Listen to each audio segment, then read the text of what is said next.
Сіздермен Марсав Kitchen. Бүгін оңай әрі ең дәмді тирамисудың рецептімен бөлісемін. Алдымен маскарпоне мен қант ұнтағын араластырып аламыз. Толық араласып, түйіршіксіз, тегіс масса пайда болған соң, сүзбелі сырды қосып, тағы да тура сондай масса шығарамыз. Соңында клейге құйып, тегіс қою миксердің ізі қалатын консистенцияға дейін миксерлейміз.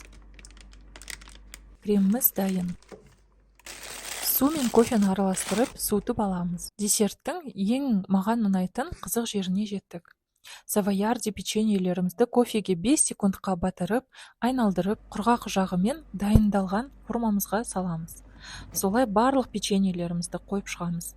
Бірінші слойды дайындаған соң кремімізді видеодағыдай жағып шығамыз. Қалған слойларды тура жаңағыдай қайталаймыз. Дайын болған тирамисуымыздың үстіне ұсақ теркадан өткізілген шоколад немесе какао сеуіп, қалауыңызша клубника сияқты фруктылармен әсемдеп қойсаңыз болады.